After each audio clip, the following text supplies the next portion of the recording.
여러분 혹시 법정에 가서 증인으로 서 보신 적이 있습니까? TV 드라마나 영화를 보면 재판하는 장면이 많이 나오는 것을 볼 수가 있습니다. 그런데 그 재판을 할 때 많은 사람들이 필요하지만 또 중요한 사람 중에 한 사람이 바로 증인입니다. 이 증인의 말 한마디로 인해서 재판에 큰 영향을 줄 수가 있죠. 그래서 증인은 증언을 하기 전에 항상 소위 말하는 증인 선서라는 것을 합니다.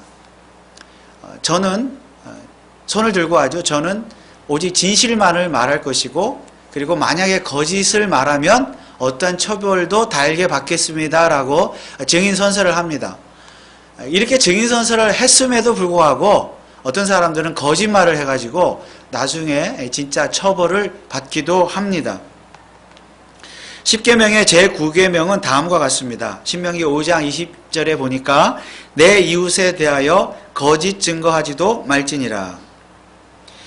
이 계명은 거짓말을 하지 말라는 계명인데, 다른 계명과 마찬가지로 굳이 그리스도인이 아니라 할지라도 세상의 모든 사람들도 마땅히 지켜야 될 계명입니다.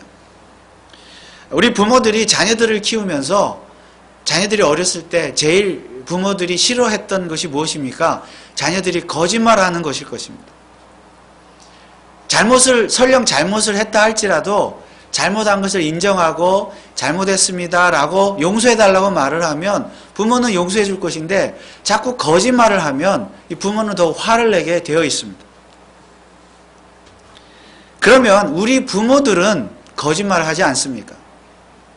하나님께서는 오늘 우리들에게 거짓말을 하지 말라고 말씀을 하고 있는데, 우리는 어떻게 거짓말을 하지 않을 수가 있습니까?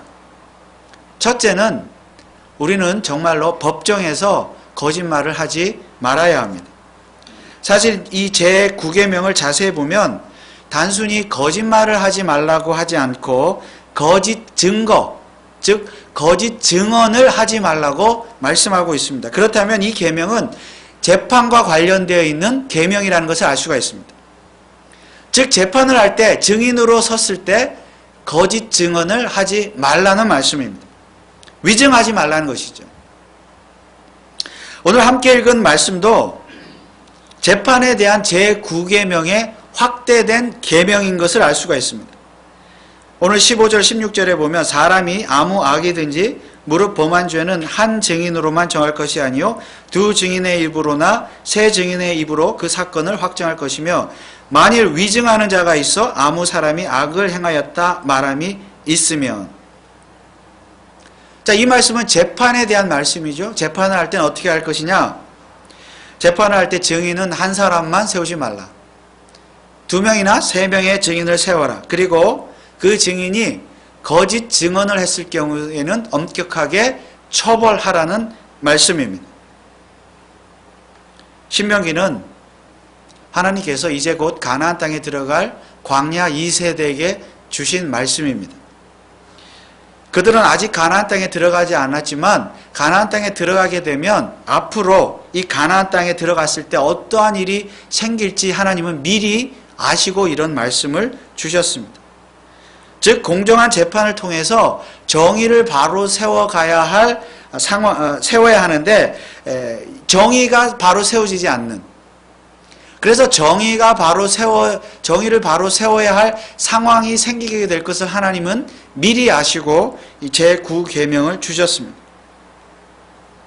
하나님께서 이스라엘 백성의 그 마음을, 백성을 못 믿어서가 아니라 그만큼 인간은 죄성으로 가득 차 있다는 뜻입니다.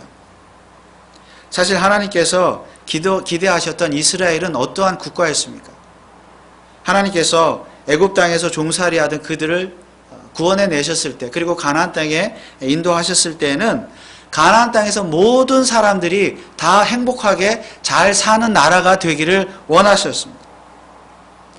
모든 사람이 잘 사는 정의로운 나라, 공의로운 나라, 행복한 나라. 그런데 여러분, 우리가 아는 이스라엘 국가, 어떤 국가였습니까? 소위 사법체계가 완전히 붕괴되었습니다. 왕이나 관리들은, 권력을 가진 사람들은 자신의 권력을 가지고 온갖 거짓말을 일삼았습니다. 자기의 어떤 부를 누리기 위해서. 그래서 온갖 거짓말을 동원하여 가난하고 힘없는 백성들의 것을 빼앗기를 즐겨했습니다. 착취했습니다. 그리고 거짓 증언을 받아내기 위해서 온갖 뇌물을 주고 받기도 했습니다. 그래서 훗날 하나님께서는 이사야 선지자를 통해서 이렇게 말씀하셨습니다. 이사야 1장 23절에 보면 내 방백들은 패역하여 도적과 짝하며 내 다 뇌물을 사랑하며 사례물을 구하며 고아를 위하여 신원치 아니하며 과부의 송사를 수리치 아니하는도다. 우리말에 귀에 걸면 귀걸이, 코에 걸면 코걸이라는 말이 있는데 이 법이라는 것이 가진 자의 편에 서가지고 돈과 권력이 많은 자들을 위해서만 존재했습니다. 그래서 가난하고 병든 자들, 고아와 과부들은 항상 억울한 일을 당하며 고통 가운데 살아야 했습니다. 자, 그래서 하나님께서 이 제9계명을 주셨습니다. 그런데 이 계명은 특히 누구를 위해서 거짓 증언하지 말라 그랬습니까? 이웃을 위하여 거짓 증거하지 말라 그랬습니다.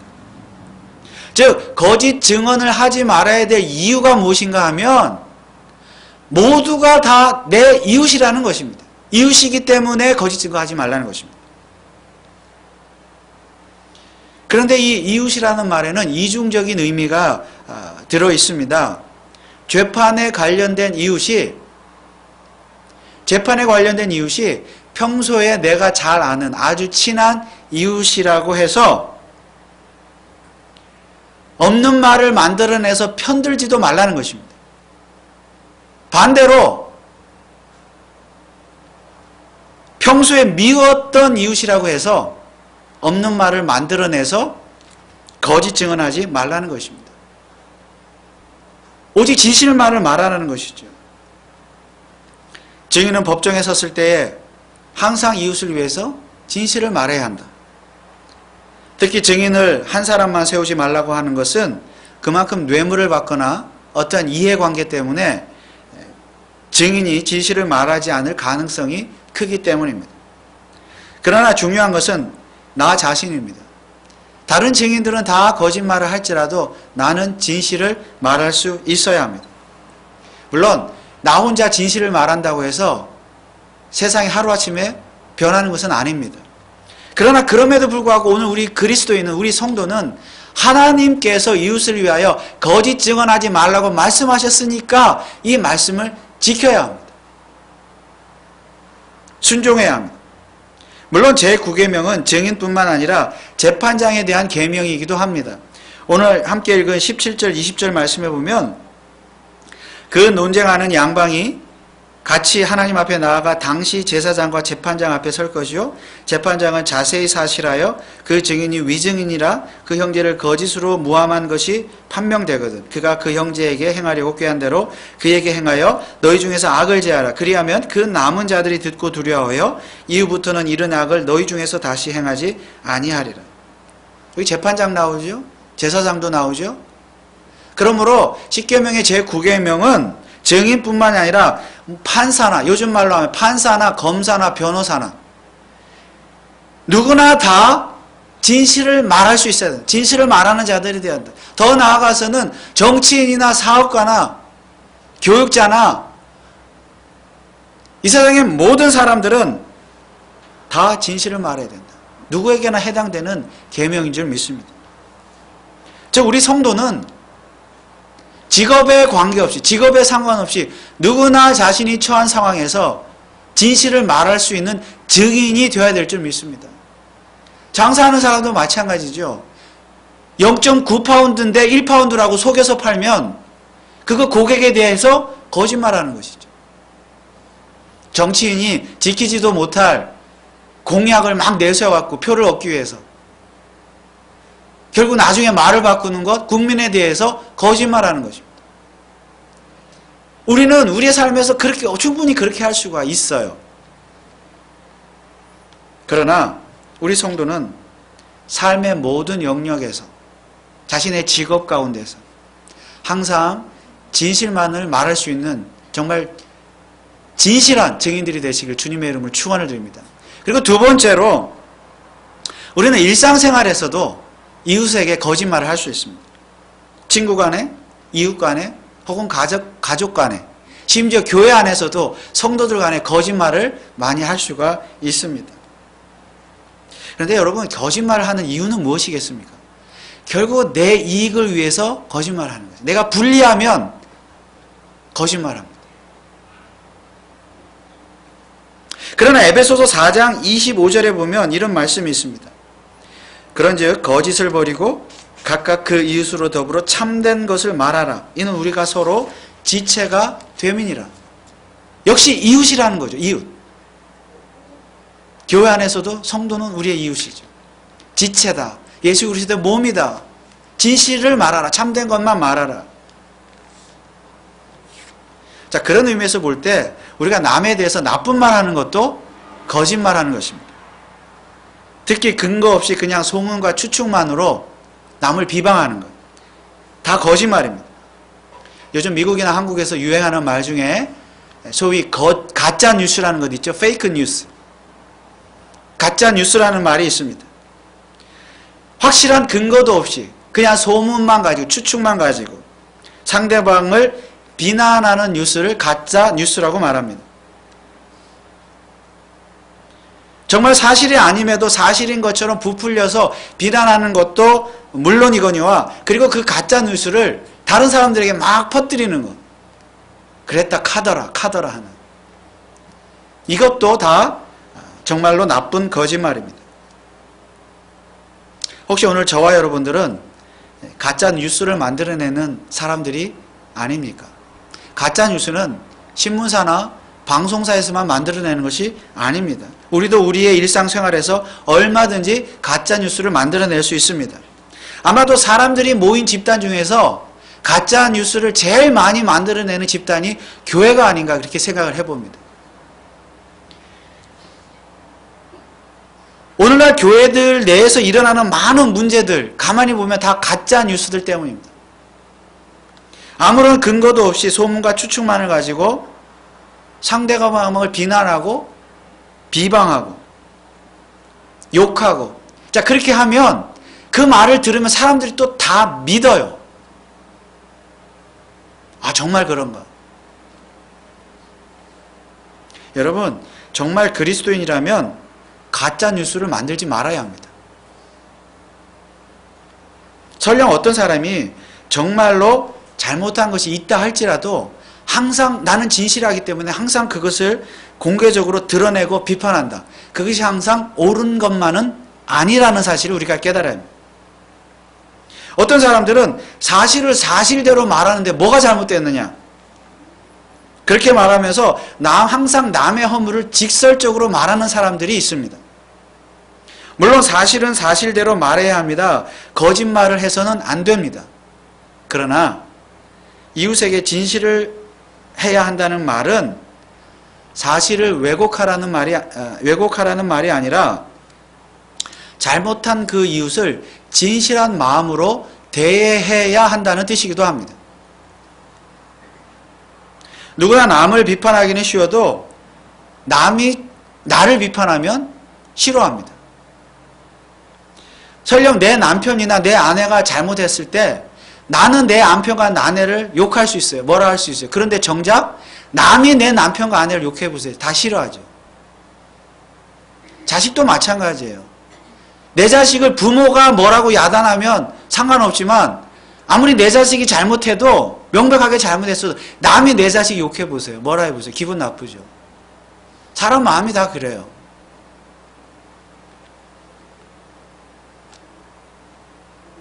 그렇다면 우리는 남에 대해서 아무리 진실을 말한다 할지라도 때와 장소에 따라 지혜롭게 비판할 수 있어야 합니다. 남의 입장을 한 번쯤은 생각해 보라는 말씀입니다. 한 남자가 어린아이를 데리고 기차를 탔습니다. 그런데 그 어린아이가 계속 울어요. 막 징징 짜고 계속 울어요. 아버지가 어떻게 그 아버지인데 어떻게 할 수가 없어요. 그래서 승객들이 짜증이 나기 시작해요. 화를 냅니다. 잠을 잘 수도 없고 책을 읽을 수도 없고 뭐 음악을 들을 수도 없고 너무 시끄러우니까 그 아이 때문에 짜증을 내기 시작해요. 화를 냈어요. 한 승객이 그 남자에게 소리를 지르며 화를 내며 소리를 질렀습니다. 그 아저씨, 그 애 좀 엄마한테 좀 보내요. 애 엄마한테 좀 보내요. 이렇게 말을 했어요. 시끄러워서 잠을 잘 수가 없네요. 이렇게 투덜댔죠. 이때 그 남자가 이렇게 말했습니다. 미안합니다. 저도 그랬으면 참 좋겠습니다. 그런데 이 아이의 엄마인 제 아내가 사실 어제 죽었습니다. 그래서 지금 아내의 장례식을 치르고 집으로 돌아가는 길입니다. 이렇게 대답을 했습니다. 여러분, 이 대답을 들은 승객들 중에 누가 계속 화를 내고 짜증낼 수 있겠습니까? 승객들은 오히려 그 남자와 아이가 불쌍하다는 생각이 들었습니다. 그래서 그 중에 한 사람이 그 아버지에게 좀 쉬라고, 잠을 좀 자라고, 아이는 내가 돌봐줄 테니까 좀 쉬라고 그렇게 말을 했습니다. 그렇습니다. 우리가 남의 사정을 조금이라도 이해할 수만 있다면 그렇게 함부로 가짜 뉴스를 만들어서 남을 비방하거나 욕하지 않을 것입니다. 그러므로 솔직함 이전에 남의 입장을 한번 생각해 보는 것이야말로 가짜 뉴스를 만들어내지 않는 것이고 우리가 거짓말을 하지 않을 수 있는 것이며 십계명의 제9계명을 잘 지킬 수 있는 길인 줄 믿습니다. 그런데 반대로 가짜 뉴스가 가짜가 아니라 정말로 진짜 뉴스일 수도 있습니다.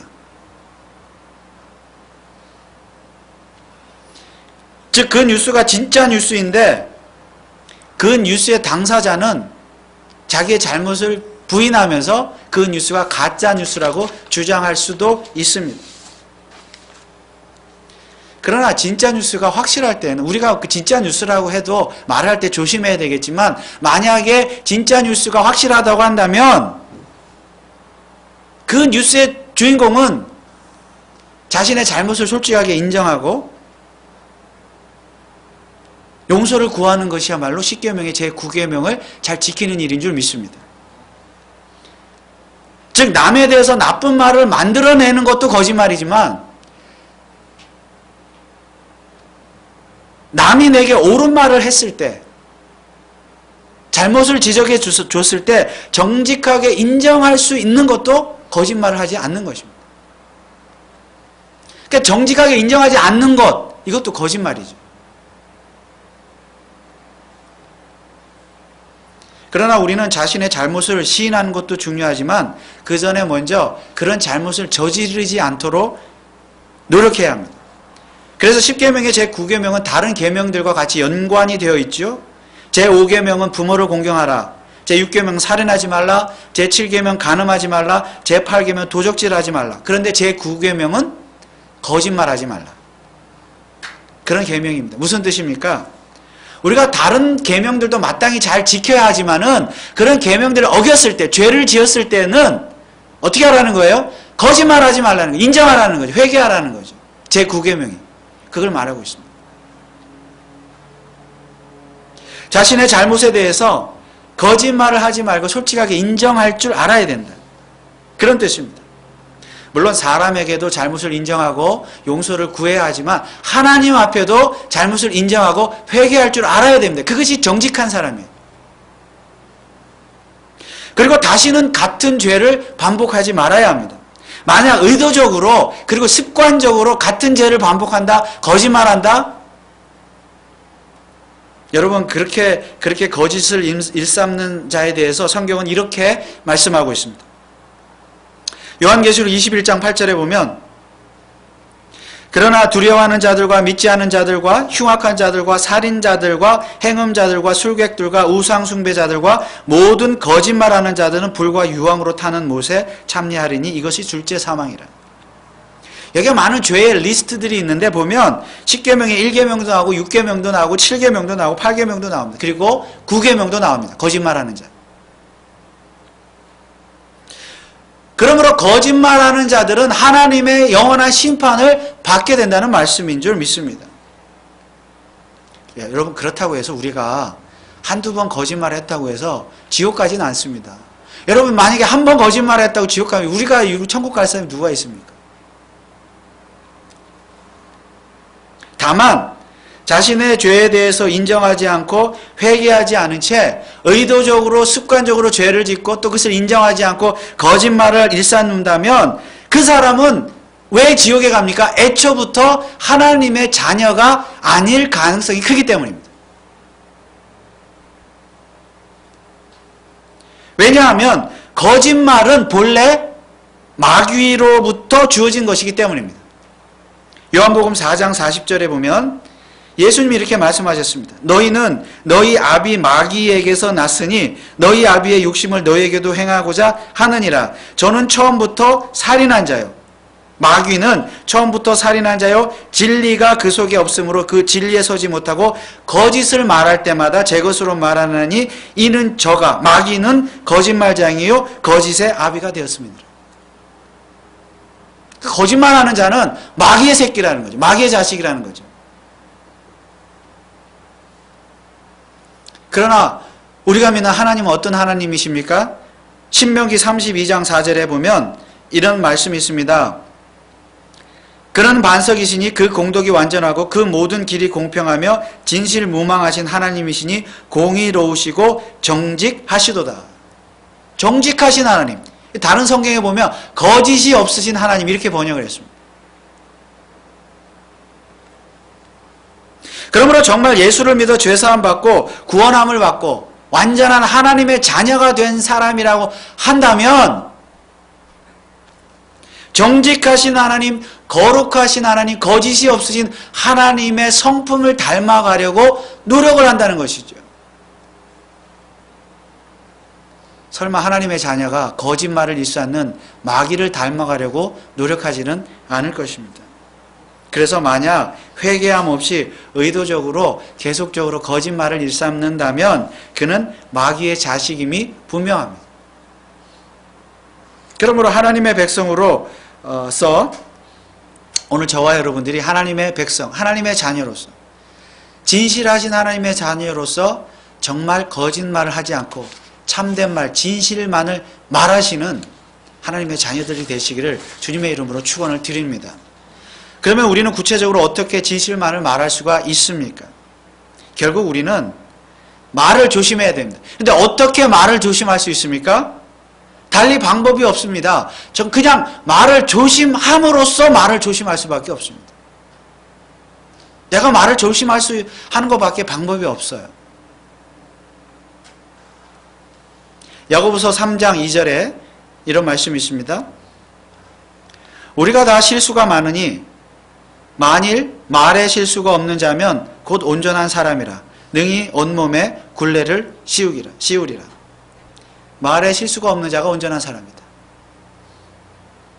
야고보서 3장 6절에는 이렇게 말씀하고 있습니다. 혀는 곧 불이요 불의의 세계라. 혀는 우리 지체 중에서 온몸을 더럽히고 생의 바퀴를 불사르나니 그 사르는 것이 지옥불에서 나느니라.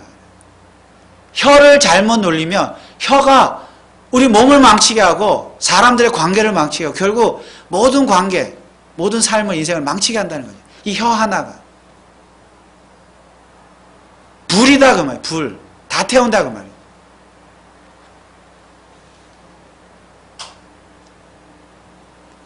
에베소서 4장 29절에는 이런 말씀이 있습니다. 무릇 더러운 말은 입 밖에도 내지 말고 오직 덕을 세우는 데 소용되는 대로 선한 말을 하여 듣는 자들에게 은혜를 끼치게 하라. 어떻게 진실말을 말할 수 있어요? 이 말씀대로 그렇게 말을 하는 것밖에 없어요.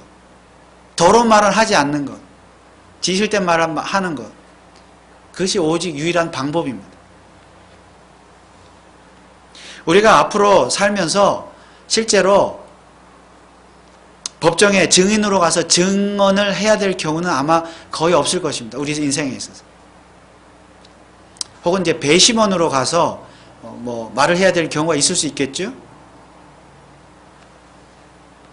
그래서 어쨌든 우리는 진짜 법정에 가서, 세상 법정에 가서 거짓말을 하게 되는 경우는 그렇게 흔하지 않을 것입니다. 그러나 우리 일상생활 속에서 남을 속이기 위해서 거짓말을 하거나 남에 대해서 가짜 뉴스를 만들어서 근거 없이 비방하는 일은 우리가 얼마든지 행할 수 있는 거짓말입니다. 나는 그런 거짓말을 한 번도 한 적이 없어. 앞으로도 안 할 것이야. 이렇게 말하는 사람이 있다면 그 말 자체가 벌써 거짓말입니다.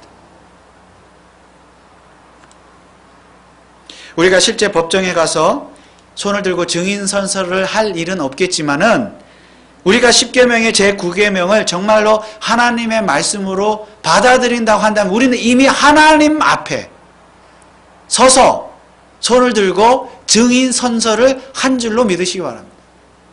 우리는 이미 하나님 앞에 증인 선서를 한 거예요. 하나님, 나는 오직 진실만을 말하겠습니다.